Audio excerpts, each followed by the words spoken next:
Hey guys, welcome back to Gore Next Door with Lola Graves. And Vincent and Lola. How are you? I'm good. How are you? Great, thank you. Excellent. Good to hear. Good to hear.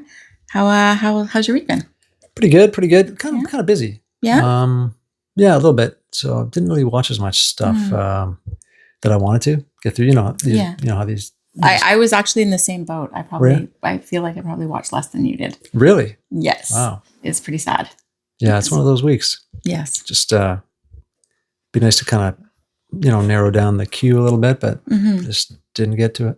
Me either. Yeah. I did a lot of sleeping. That's all right. The sleeping's good, right? Sometimes you gotta. Yeah. Sometimes you gotta. Yeah. Well, that's cool. Yeah. You watch anything good lately, or that you did watch, or what? Literally, I watched one thing, other than a couple of reruns of Unsolved Mysteries, which is literally my go-to of just check it on and zone out and not pay attention. And now, are you watching like season by season, like over the years? Or are you just kind of going around randomly? Or? No, random. Ooh, no, I can't do that. All right. Ooh, I agree. That's fully against my OCD. Okay. That's not going to happen ever. All right. Okay. No. No. So I started, like, I've been watching it for years. Just, it's been my go-to throw on for years and years and years. So I'm currently on episode. Well, I have an app that kind of tracks TV. Okay. And it has basically, it tracks TV. I don't know if it's all exactly the right seasons, because it's kind of a little bit weird the way that they did seasons with this, but it tells me I'm on season 14. Wow. Now, how many seasons were there? I think there were 14. 14. But the season 14 has something like 200 episodes, which is weird. Yeah. It's the Dennis Farina version. Okay. Not the Robert Stack version. And it just seems like they redid a whole bunch of things. So I don't know. It's kind of weird. And then they rebooted it. So now it's on Netflix. Oh, really? The reboot. Yeah. Oh, wow. And there's been, 3 seasons on there. Yeah. And how's that one? It's different. There's no host. Really? Yeah. So they do it differently. It's more like the people that are part of the stories that are telling the story, as opposed to having a host and a voiceover and that kind of thing. Okay. Yeah. Yeah. So it's just when you just want to throw on something, your brain is shut down and you just can't function. You don't want to look for anything to watch anymore. Yep.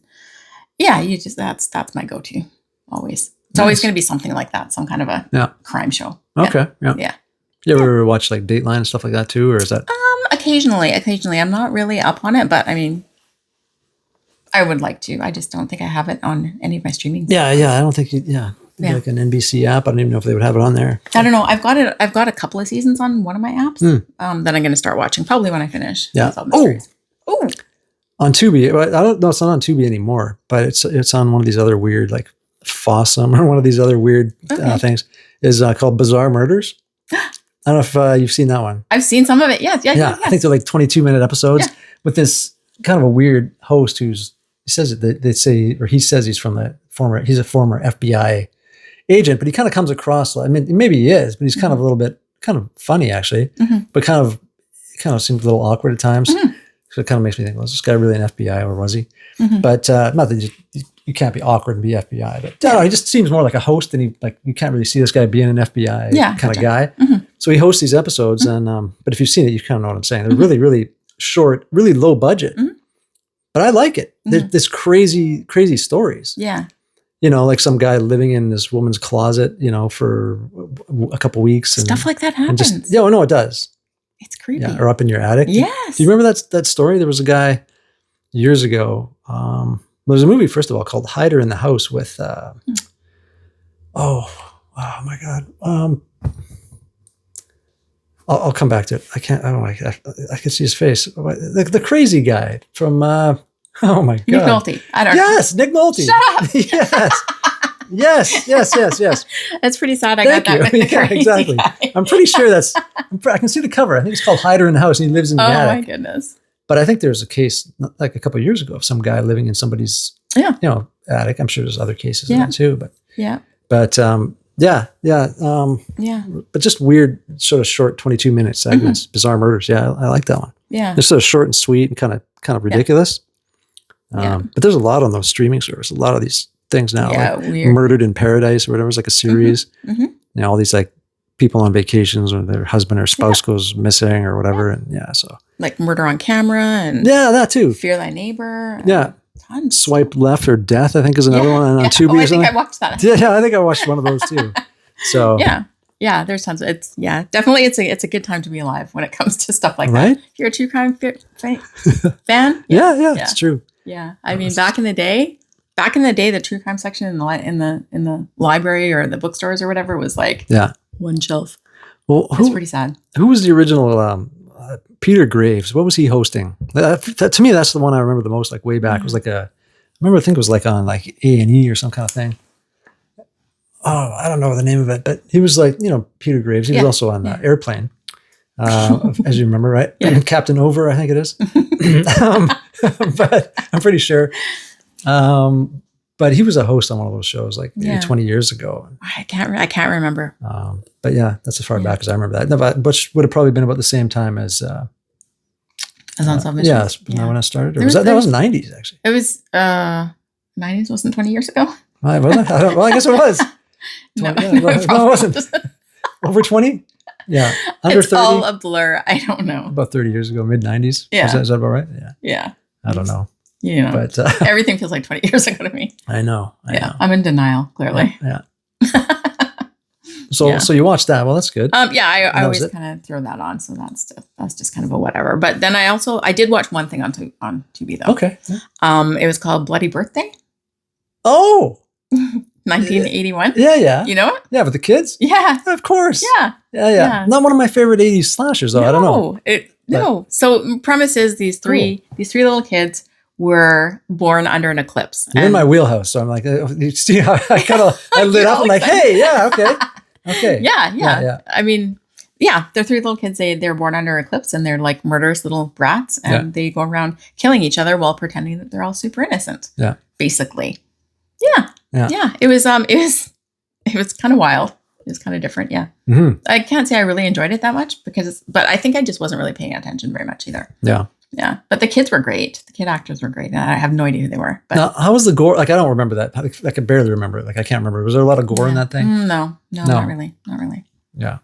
No. I do remember it, but like, I don't remember like everything, like the scenes and stuff. Mm-hmm. I remember the movie itself, but like what actually took place, I vaguely remember. Because I just didn't like it that much. Poisoning people and I don't know. It was just, it was, I don't know. It wasn't really that great for me, but I don't know.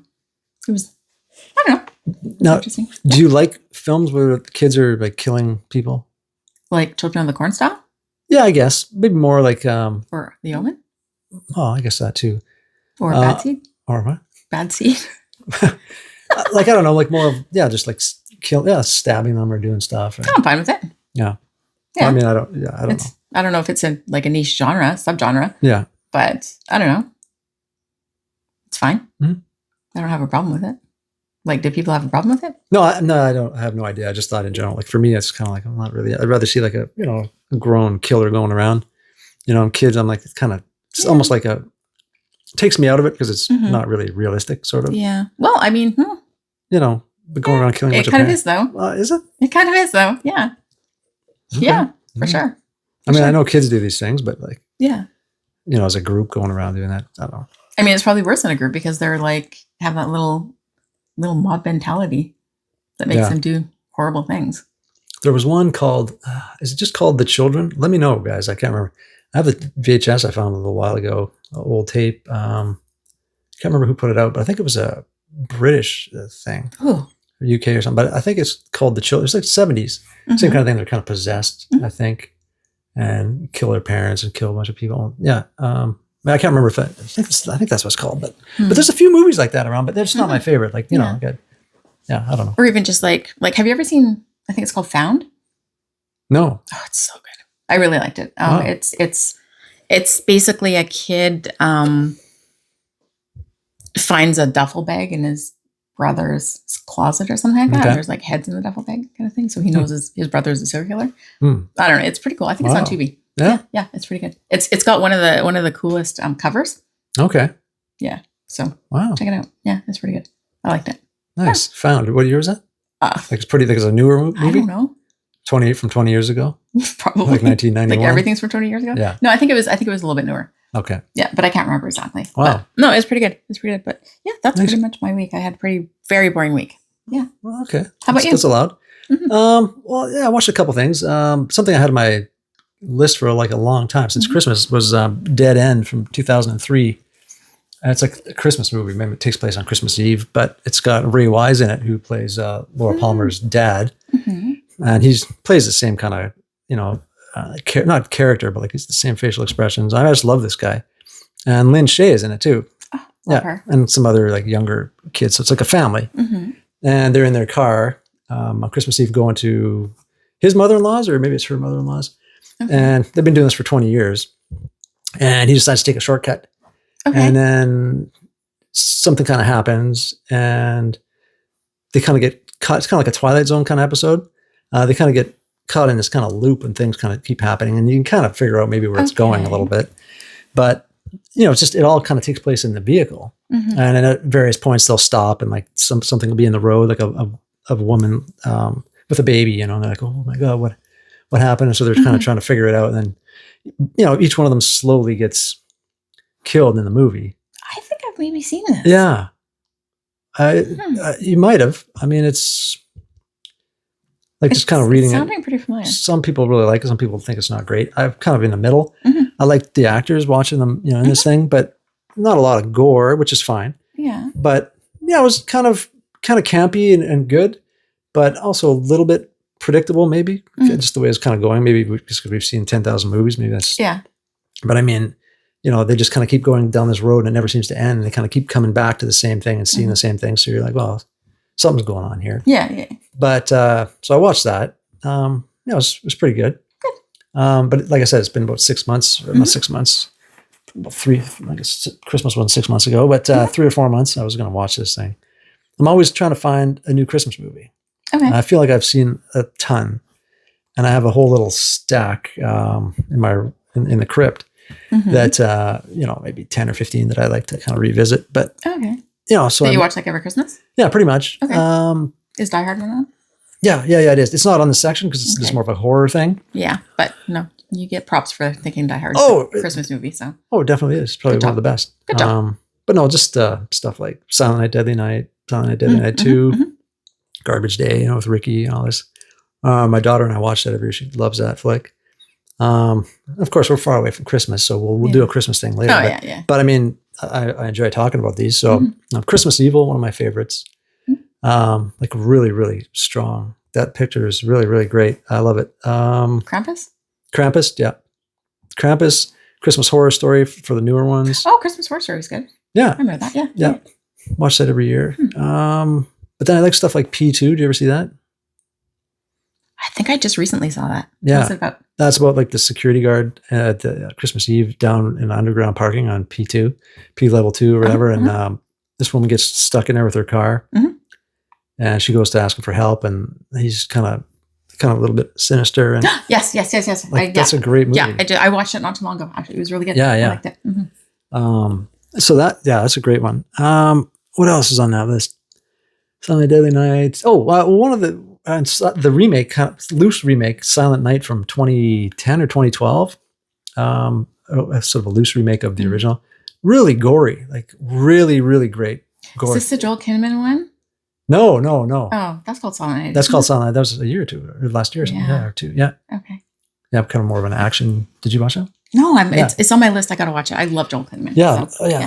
Yeah. He's good. No, this one's like 2010 or 2012, and it's got.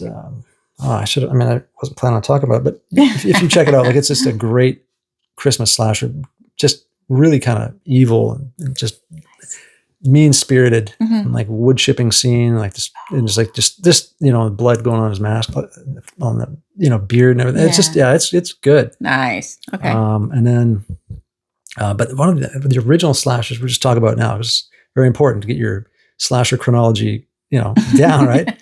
1980, To All a Good Night predates Friday the 13th. So technically, I don't think either one of those is the original slasher, but there's like a crossover, like 1971, kind of Giallo. Anyways, we're getting really off track here. For the hardcore, that's kind of what we do. We'll do like a little, something on this maybe later about all this stuff. But But that one is 1980, To All a Good Night, and it's a Christmas slasher. It takes place at like is it a dorm? Yeah, kind of. It's something finishing school is what it is. Oh. And so these girls are there and they have their boyfriends come, and this guy flies them in on a little, like a little 4-seater plane, and so they're kind of stuck there. Okay. And yeah, slashing starts to happen, and it's fun. Nice. It's just low budget, great, and like it was before Friday the 13th, kind of. So one of the first slashers, and it just happened to be a Christmas horror slasher too. So really cool. And anyway, yeah. So I can't believe you didn't bring up Black Christmas.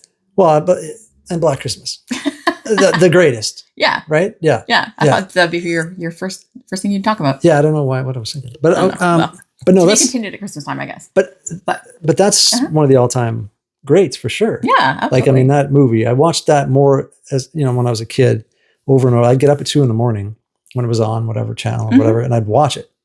And then I'd go back to sleep, or I'd record it and then watch it later or whatever. But that was one of we were talking about early horror experiences. Yeah. That was one of them. Okay. So when you start there, it's, you know, I don't know if you can, it's hard to top that. Yeah. Yeah. Totally. Right. Totally. But yeah, it's a good one. Definitely great. And I really did not like the remake. The kind of in 2006 it was. Yeah, it was not that long ago. With Michelle Trachtenberg. I don't think I saw it. R.I.P. You didn't see that one? I don't think so. Andrea Martin kind of came back in there. Who else was in there? I always forget that girl's name. The blonde. She was in the remake of Nightmare on Elm Street. She was also in Melrose Place 2.0 from 2009. Got to work that in. Cassidy, Katie Cassidy. Okay, check it out. I'm on my game today. I don't know who that is. yeah. So she was in there. Her, Michelle Trachtenberg, and I don't know, somebody else. But it was a remake from 2006. And I remember this thing coming out in the theater, being so excited. There's going to be a Black Christmas remake. Hated it. Just hated it. Bummer. Until a couple of years ago, I left it for probably whatever the math is there, like 15, 17, 18 years. It's awesome. Yeah. It's because you kind of just don't look at it as being, you know, Billy, you know, it's he escapes or whatever from his prison that he was in since like 1974 or whatever. But he goes back, you know, and it's kind of cool. Really? It's kind of creepy and like some great gore. Okay. It's that sort of early 2000s horror kind of vibe. And pretty intense. And so, yeah, I watched it again this year. And yeah, I love it. I don't know. Oh, okay. Sometimes it's really good to revisit things. It is. You know, like I definitely get a different opinion sometimes when I revisit something. Sure. Because I notice different things and don't have the same expectation. Yeah. Yeah. Yeah. Yeah. So it's moved its way up onto the shelf now. You know, I had to take something else off. I think it was, what the heck is that other one? It's a British one. Oh my goodness. To All a Good Night. I said that. That was the other one. To All a Good Night. What the heck is that one called? Oh no. This is like, I love these movies. So I know we're going a little long on these, but like, I'm just, you know, trying to like, maybe somebody pick up on one of these and find something they like. No, like even just when we talk, like I watch this over and I'm like, add to list, add to list, add to list. Yeah. But there's another kind of a little bit sleazier Christmas one. I just can't think of that. I can see the cover too. Not like Bad Santa? No, just no. Not horror, obviously. Well, not, yeah, I mean, that's pretty, I watched the sequel to that. I didn't even know there was one. I watched it this past Christmas and it's, man, the language in there, and Kathy Bates is in there, and man, like hearing her drop some of these, you know, one-liners, it's pretty intense, man. I think it might have been more wild than the first one. Really? Yeah, like I'm like, man, I can't watch this with my kids. It's just so gross. I mean, I was a little bit like, I'm like, God, really? Interesting. So, but yeah. So anyway, that's where was I talking about? Ray Wise or something? You're talking about Dead End? Dead End, yeah. So it's a Christmas movie. And there's about 20 other ones you guys can check out too. So there you go. And I'd recommend most of those before this one probably. But another cool one though is, what's that one with Night Train with Danny Glover, Lily Sobieski, and Steve Zahn, bro. What? Yes. From sorry about that pitchy voice that I just did. 2014, maybe 2012. I don't know. I can't remember. They're on a train. And they all kind of get together and decide to intentionally, I can't remember. Somebody has this briefcase and every time they open it, it's kind of like Repo Man. I'm really good going all over the place with these stories today. Yeah. I'm feeling it, man. But so kind of like Repo Man, where they open a briefcase, and you never know what's inside of it. I think of Pulp Fiction when I think of that. Or that, yeah. Or it was in the trunk of the car, Repo Man. But yeah, Pulp Fiction was like that. Yeah. Okay. I've never seen Repo Man. It's on my list. It's good. But I can't remember if they kill the guy or what they do, but anyway, the three of them are all have their own version of what they think is in that thing. Okay. And then each one of them opens it and sees what they expected in there, but we never know what it was. And they're all kind of trying to, once this happens, to try to double cross the other two people to try to get the briefcase. Mm-hmm. And it's like on a Christmas Eve train, little CGI train kind of action. Okay. It looks a little better than Polar Express. I know that kind of a sort of vibe. You did Polar Express guy? No, that's nice, bro. Did you ever watch that? No, I've never watched it. It's so creepy. Tom Hanks. The animation is creepy. It's weird. You guys know what I'm talking about. It's just weird. It's that whole Uncanny Valley thing going on. What's Uncanny Valley? You have to Google after. It's like this thing, almost like robotic thing that when you look at it, you know it's not human, so it gives you a creepy feeling. Okay. Kind of, you know what I mean? Yeah. You kind of look at it and it just kind of gives you this uncomfortable feeling because it's not normal, like what you would. So that kind of thing, that's what that means. That's sort of, and that's the best explanation I come. So that is shot like that, and it's like a motion capture of the actors, but it looks kind of like the way they move their heads and stuff. It doesn't look natural. It's more robotic, very creepy. Okay. My kid loves it. Yeah. I like the story. It's cool and the ending and all this stuff, but I can't watch it anymore. It's just creepy. I hate it. It sucks. All right. So where are we going with that? I don't know. But so there's that. Polar Express is off the list. Oh, Night Train. Oh yeah. So I mean, there's like CGI stuff, but it kind of reminds me of like this kind of like really low budget feel, but not like Polar Express, which sucks. I'm kidding. It doesn't. But it's worth checking out.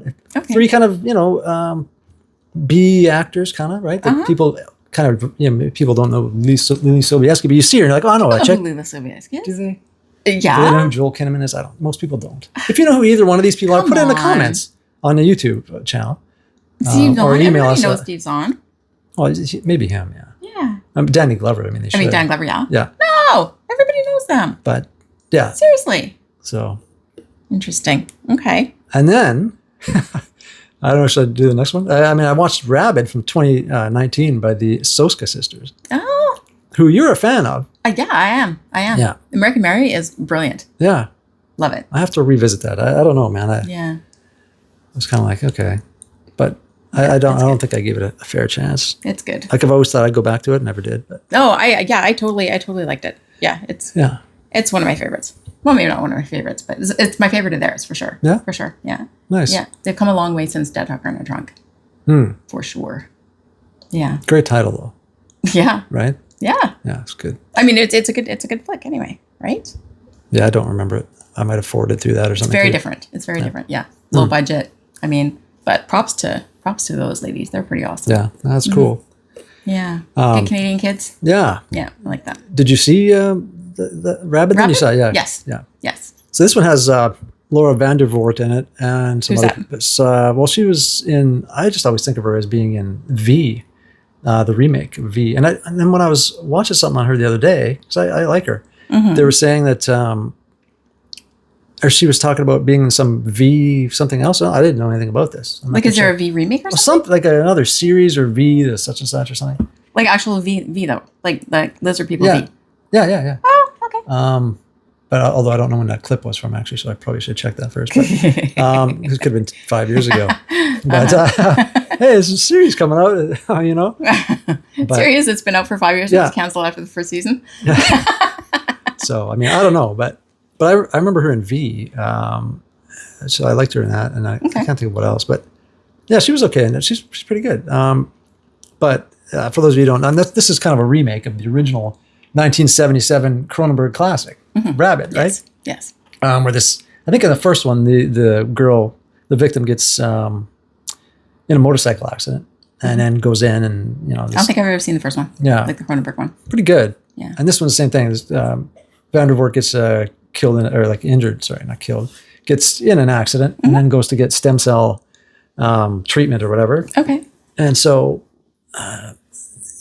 and things start happening, and then she develops this parasite, which starts to attack random people, and she kind of blacks out, I think, when that happens, right? And then starts to attack people and kind of transmitting this rabies throughout the city, really. Right. And so that was about, and I just always kind of wanted to see this remake. Yeah. And I thought you were a fan of those sisters, so I'm like, I better check this one out. Yeah. But yeah, it was okay. Yeah. Good gore, stuff like that. I probably wouldn't watch it again. Yeah. Just kind of like, but it was cool to see it. But I probably will go back and rewatch the original because I like Cronenberg a lot. Why am I not surprised? Yeah. I really, he's good. Did you ever see Dead Ringers? Years and years and years ago, and I went to revisit it when they came out with the series. And I had the series and the movie on my list. Yeah. Is it Jeremy Irons? Yeah. Okay, yeah. I love him. He's got the best voice ever. He does, yeah. I went to revisit it, and I just never got around to it. Okay. Yeah. So. I always thought that was a cool and kind of, you got to kind of watch what you're watching it with. It's a little uncomfortable. Like, it's about these two gynecologists, and they come up with these like. You mean you're not going to watch it with your 11-year-old kid? Well, she probably would watch it, but I'd probably be okay with it. I just have to, pause it, explain a few things. Although she probably knows more about that stuff than I do.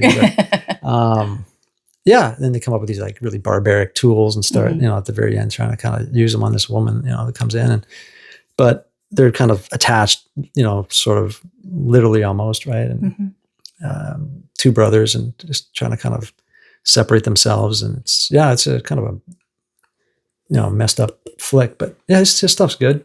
Crash with James Spader and Deborah Kerr Unger. Did you ever see that one? Mm-hmm. Yeah. I always kind of like James Spader. So, me too. Yeah, he always does these really different, creepy ass roles. Yeah. Yeah. Yeah. Yeah, he's good. Yeah. Did you see him in Secretary? Years ago, yes. That's a good one. Yes, I think that's on. It's on Tubi now. It's on one of those. I was thinking about rewatching it. Yeah. I think I added it to my list. Yeah. Of recently to rewatch it because I watched it years ago. Yeah. And James Spader. Yeah. That one has Maggie Gyllenhaal. Is that who's in it? Yeah, that's right. Yeah. Okay. Yeah. Okay. Yeah. Yeah, it was kind of cool or interesting seeing her in that kind of a role, right? Have you seen? What the heck is her TV show? She had a TV show where it's like a New York porn in the 70s. And it was really, really well done. Oh, well. Yeah, she was in the show? In it, and I think she directed it. Oh, wow. Yeah, it was so good. No, I don't. Give me a second and I'll look it up. Yeah, sure. Because it's definitely worth a watch. What was the other thing I was going to say about James Spade? James Spader. Have you ever seen a movie called, what the hell is that called now? Where him and these guys, it's like a revenge flick from 80s. Oh my goodness. What the heck is that? I can't even think of the title. We'll have to come back to it. But we're not good with titles today, are we? No. But anyway, I'll come back to that. But yeah, Spader's in some great stuff. I've always liked him as just kind of one of my favorite erotic thrillers, besides Full Body Massage, if you watched that last week. The Deuce, that's what it's called. Oh, The Deuce. I've heard of that, yeah. It's worth a watch. Okay. Yeah, it's definitely worth a watch. It's got James Franco in it as well. Okay, that's, okay. No, it's definitely worth a watch. Sorry, go on. No. Yeah, so what were we saying? James Spader, another one of his crazy roles. Yeah, it's erotic thriller of his called Dream Lover. Really, this is full circle here. I don't know this one. Because it's got Machen Amick in it, who played... Oh, my daughter would know the character. I can't believe I don't know the character. One of the girls, one of the waitresses from Twin Peaks, Machen Amick.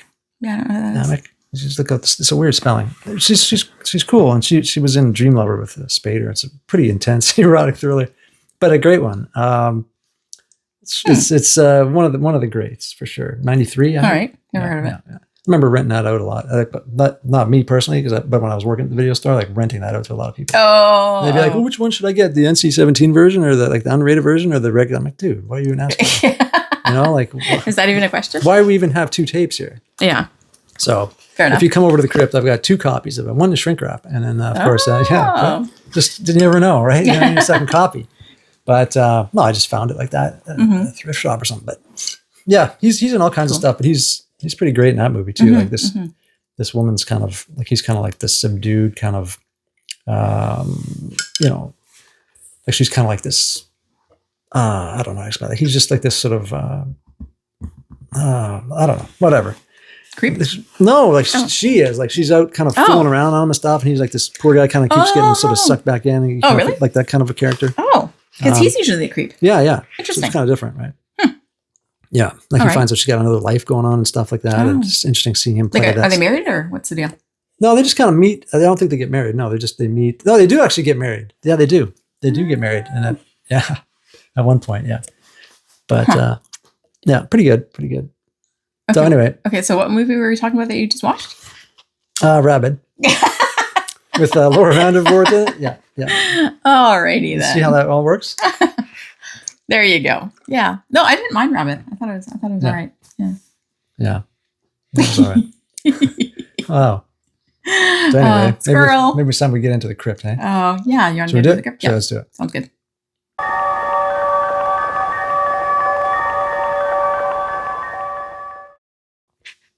All right. Do you want me to start? Sure, you go ahead. Okay. So my pick for the crypt this week was Deliver Us from Evil, 2014. Eric Bana, Edgar Ramirez, Joel McHale, all jacked. Yeah. Directed by Scott Derrickson. Right. Yeah. Yeah. So he did Sinister and Exorcism and Emily Rose and stuff like that. I was looking all that up because you were telling me about this guy, and so I was checking all those movies. He's got a lot of great stuff. Yeah. So basically the premise is, there's these Marines that are like in some desert country and they come across some, I don't know, evil shit, bring the evil shit back home, the standard. Yeah. How that happens. And then it flips to Eric Bana, who is a cop in New York City. All right. And he's kind of got this like spidey sense radar when something messed up is happening. So he picks calls to go on based on stuff that's like pretty screwed up. Yeah. Like he'll go to calls that like where they, find, children who've been murdered or just, domestic abuse and that kind of thing. So, in the beginning he goes to a domestic dispute call. And then he gets called out to the zoo at night, to the Bronx Zoo. And so he goes to the Bronx Zoo and basically what had happened was some woman went a little bit wacko and tossed her kid into a ravine in front of the lion enclosure. Right. And then she nopes out of there and she starts running around through the zoo and they're trying to find her and catch her and she's like acting crazy. So when they finally found her, she's like literally digging into the ground. Like she's definitely lost it. She's got a little yeah. So they pick her up and take her to the I don't know, psychiatric hospital or whatever. Yeah. So all this random stuff keeps happening that just keeps tying it all together. But they start learning that it's all tied together to the same kind of a thing. And it's basically tied together to this possessed guy named Santos. Right. Yeah. And then, stuff happens and they find him and he's mean. Yep. He's possessed. Yeah. So he does lots of crazy stuff. Yeah, you really like these possession movies a lot, I think. Right? Apparently, I didn't really notice until, And this dude, he did like the Exorcism of Emily Rose too, right? Yes, and you know what? No. Fun fact. Deliver Us from Evil had been in the works for years. Okay. So Deliver Us from Evil is kind of based, the actual story is not based on anything that happened that was real, but Sarchi and Mendoza, the two main characters, are real people. Right. And they literally have, they teamed up. He ended up quitting the police force so he could team up with her. That's pretty cool. Yeah. And they do spiritual stuff like that. They've worked with the Warrens years ago, like before they passed away. Elizabeth Warren? Lorraine Warren. Oh, sorry. Okay. Okay. Lorraine and whatever her husband's name is. I can't remember offhand. The demonologists. No. You don't know them? No. How would I know this stuff? Do you know The Conjuring? Yeah. Oh, that's who they were, the Warrens? Yeah. Oh, yeah, right. Okay. Yeah. Fair, yeah. Yeah. All right. Okay, so you do know who they are. Yeah, no, I do. Now that you mentioned it, yeah. Okay, yeah. So he did a lot of work with them and he opened up one of these I don't know, demonology chapters or whatever in New York, and he wrote a book and stuff. So this thing had been in the works for years. Scott Derrickson wanted to do this for years. He was planning it for years. It was Sarchi, I can't remember his first name, that actually gave him the original book that The Exorcism of Emily Rose is based on. Oh, wow. His Exorcism of Emily Rose is based on a true story. Right. Okay. Yeah. Wow, that's cool. It's The Exorcism of Annalise Michel. Hmm. And yeah, so he gave him that book and he was like, dude, this is awesome. Yeah, yeah. I'm going to make a movie out of this. Wow. So and that's how we got Exorcism of Emily Rose, which is a banger. Have you watched it? I have, yeah. That's like 20 years old or something. Yes, I mean, really, it's like everything else, but I think it was legit. Like 2006 or something. Something like that. Yeah. It's got Jennifer Carpenter in it. Yeah. It was really well done. It was good. Yeah. So I like that. Was that when did Dexter start? I feel like it was after. Like 08 or something like that? Yeah. She was in Dexter after. I think so. Yeah, because she was a little younger. Like, was she like 17 or 18 or supposed to be or something? Yeah. She was like the Emily Rose character was a kid. Yeah. Not a kid, but like a teenager. Like, like 17 years old or whatever. I think she was maybe still in high school when all this craziness was happening. Yeah, yeah. Mm-hmm. Yeah, it's a pretty sad story, actually. Yeah.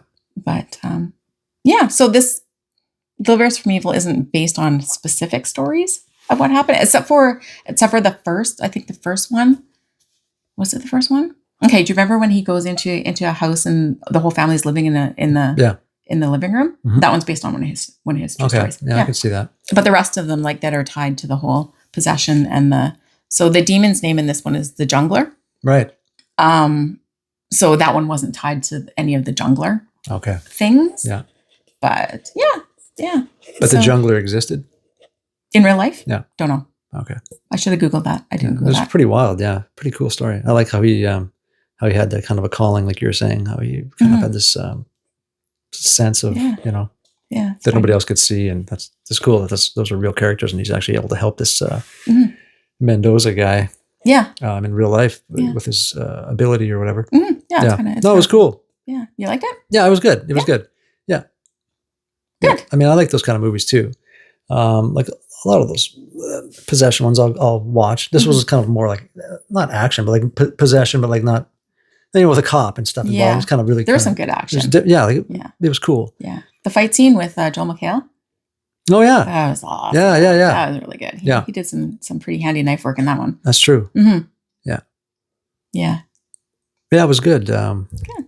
So who was the guy in the hood there? That's the guy who was possessed. But he looked different later on. Oh, yeah. Yeah, because he had a shit ton of makeup on him. At first, I was like, this is like Travis Barker or something. He kind of lights her at first. I'm like, I knew it wasn't. In real life, he's like some, I don't know, like redheaded dude. Okay. I think Sean Hall or something like that is his name. I'm not really sure. Yeah. They actually said that it's interesting that character had to spend like hours in the makeup chair. Is that right? To make him look like he was when he was possessed. Okay. Which is kind of funny because he didn't look like he had that much stuff going on. He didn't, right? Yeah. But I guess it took a lot of work. Wow. And he actually started not wanting to take the makeup off and just like wanting to sleep on set. Oh yeah, yeah. And he actually went a little bit weird at one point. Mm-hmm. Apparently. So some of the trivia says, do you know remember at the end where they have him like handcuffed to the chair and they're trying to do the exorcism on him and he gets his stigmata. He gets the crown thing, whatever the heck it's called. Yeah. Splits his skull open kind of thing. Apparently he went into a trance in real life there. Oh, really? Yeah. He went into this weird trance and didn't come out of it. Wow. They cut. He didn't come out of it. Some of the crew members took him home. Didn't come out of it. They stayed with him till he went to sleep. Didn't come out of it. The next day, he doesn't remember any of it. Really? Yeah. Wow, that's wild. So maybe it was like I don't know, maybe you shouldn't be messing with the Jungler. Well, yeah, but all these possession movies, there's always some story, like some part of it that something happened or something bad happened to crew or something. Like it's kind of weird, right? Yeah. Yeah, like The Exorcist was the same way. Mm-hmm. I wonder if we're not supposed to be messing with that kind of thing. Yeah, I am messing with it. No. Interesting. I'm still sitting on that Ouija board story because I know you mentioned loosely last time, but we won't go there. I think you got to tell that story. Maybe like a Halloween time. Dude. Or something, oh yeah. But I don't know. But no, I don't mess with that, man. My daughter's like, no, look at it. We're at Toys R Us. Can I get the? I'm like, no. Can I make one? I said, no, you're not messing with that. You're not touching it. You're not making it. Maybe you should just tell the story now. No, I can't. It's no.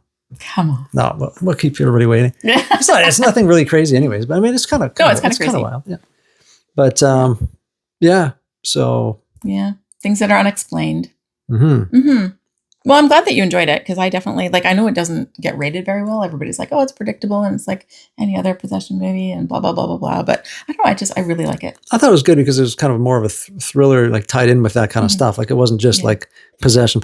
Like there was, but there was like action stuff and just kind of a nice balance. So yeah, no, it was good. Probably why I liked it too, right? Kind of unique a little bit. Violence and cop stuff. I like cop shows. Yeah. That kind of thing. Well, I can see why you like that. Yeah. Yeah. Yeah. No, I thought it was really well done. But, you know.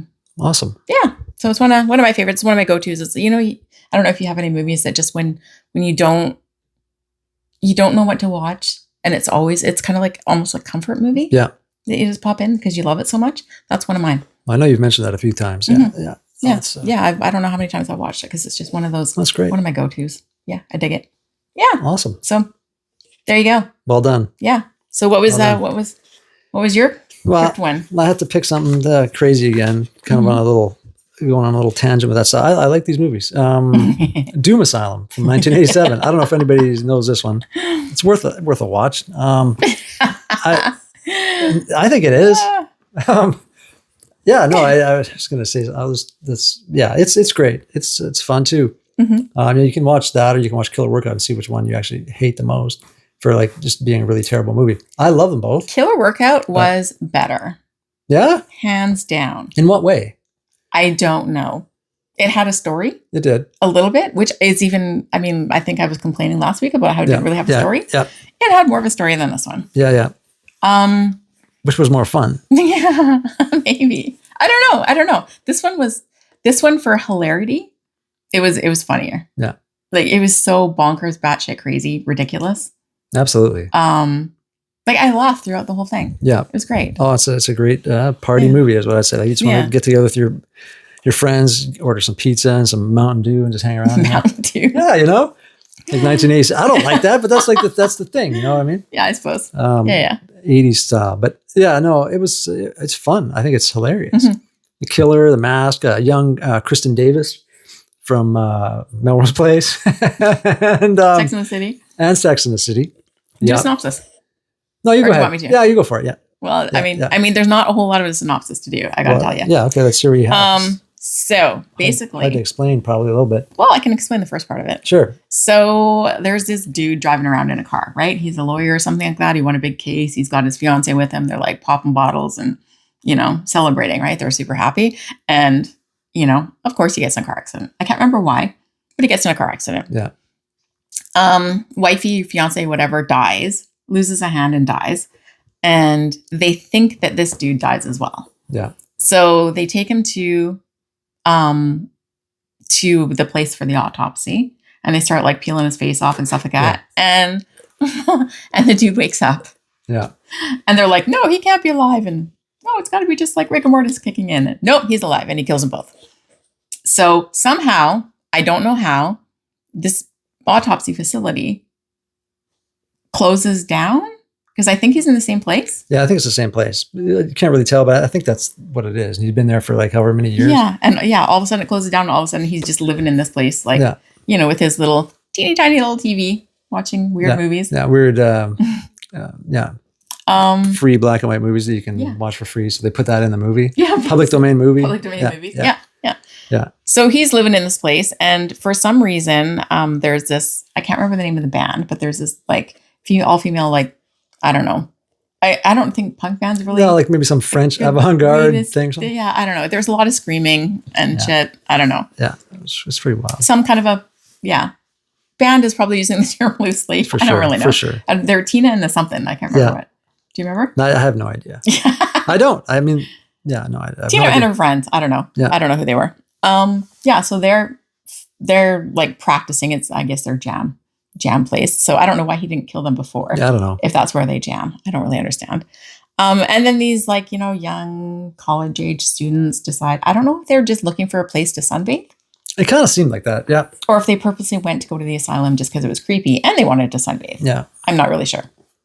Anyways, then one by one they start to die because this crazy guy comes out with his I don't know, like mangled face because they autopsy people peeled his face off. So it's him with his face peeled off. But how about those? Sorry, yeah, continue. No, that's pretty much all that happens. But this is so ridiculous. Like it's the movie itself, right? Like these kills, and some of these kills, man, they are actually really well done. Like there's that one with the drill and the guy with the baseball hat. I'm like, rewatch that. Every time I rewatch it, I'm like, I watched that a bunch of times too because I was like, what is going on here? How are they doing that effect? Really cool. So there's a lot of practical effects. Yeah. But he has these great one-liners. I can't remember one right now. Like, but he's just. It's a comedy horror kind of. Like it's not like it's not scary. All the kills are in like broad daylight too. Like in the play, that freaking house is lit up like a Christmas. That asylum or whatever is like lit up like with like it's sunny out all the time and it's just everything. But it's really cool. Some of these kills and these one-liners that he delivers. Like he'll say something and then laugh after like this maniacal laugh and like a drop. Speaking of laugh. Yeah. So there's that Tina girl of the band. Every time she says something, she bursts out laughing. But it's not like a normal laugh. It's just like a That's exactly like that. And then the same thing. So out of place, so weird. And then this dude, same thing. Yeah. He like says something and says his one-liner. Yeah, sure. And then he like, giggles to himself like he's brilliant. Oh, it's unbelievable. Like seeing all these like graffiti on the walls, and it's like just metal bands like Metallica, Megadeth, and Slayer. And stuff. At one point they're like praying to an altar, and it's like a Metallica altar. It's pretty good. So random. And that one scene where Tina throws that guy off the edge of the building. He's like 2 or 3 stories up on the side of a building, hanging on there for like 10 minutes, and she's just literally laughing at him with that laugh. Yeah. And then all of a sudden he gets a call or something. The camera's from different. And he just all of a sudden springs up over his girlfriend is like, help me. Right. And somehow he magically pops up.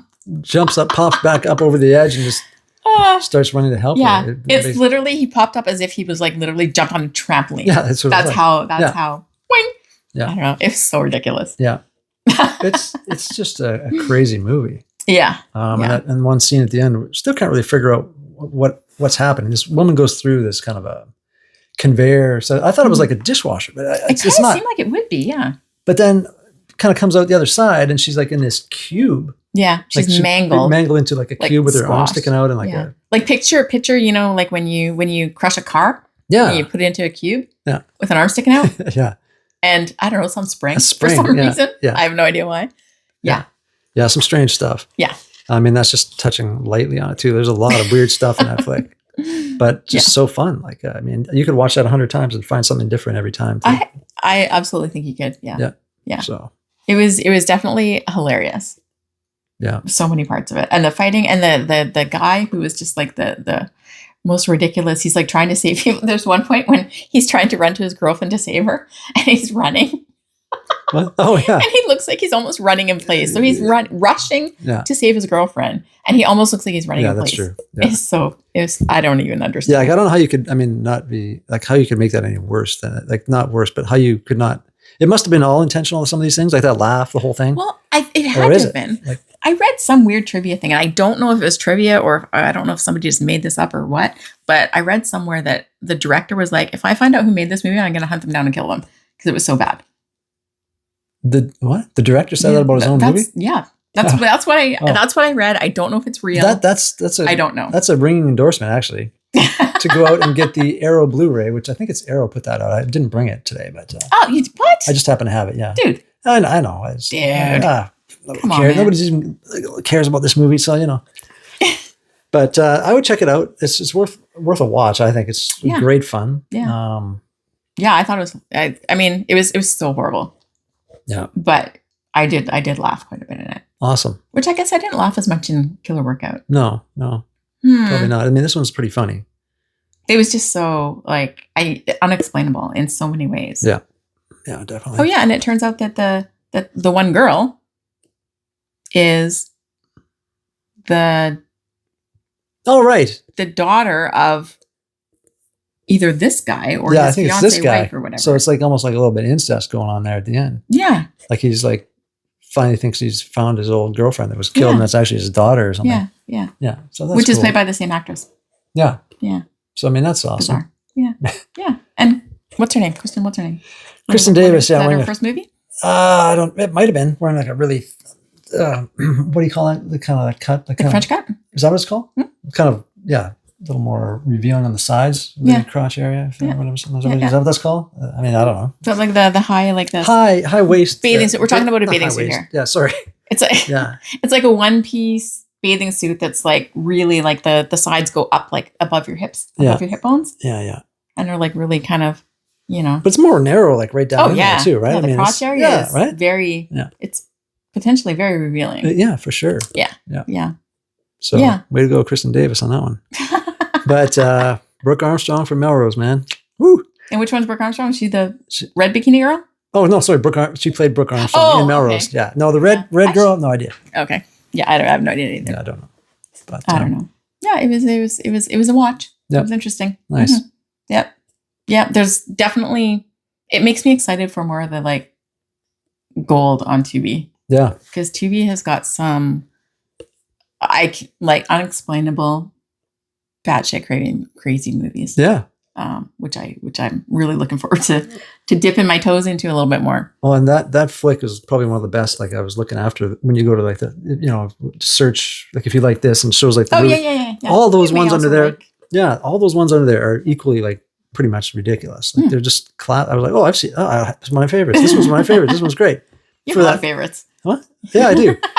I like that kind of stuff. Just kind of takes you out of whatever it is you're doing, and you're just watching this mindless stuff. You don't have to think too hard. You just kind of watch it and go like, "Wow, what's going on here?"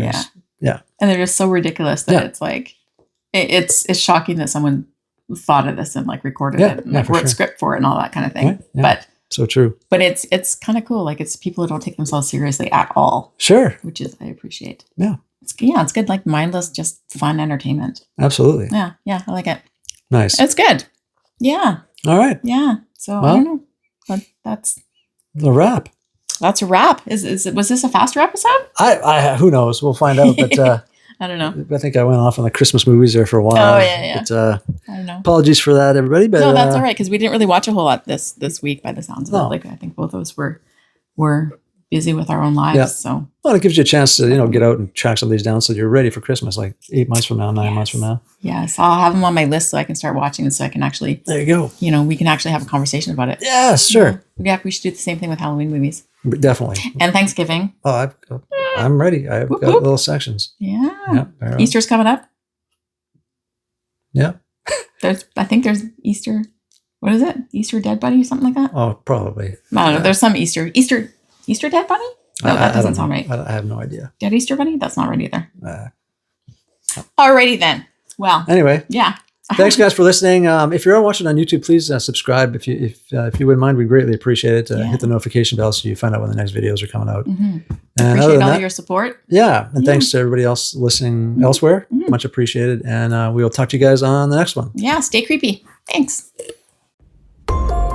You've been listening to Gore Next Door with Vincent Giallo and Lola Graves. Follow us on Instagram and TikTok for updates and behind-the-scenes posts.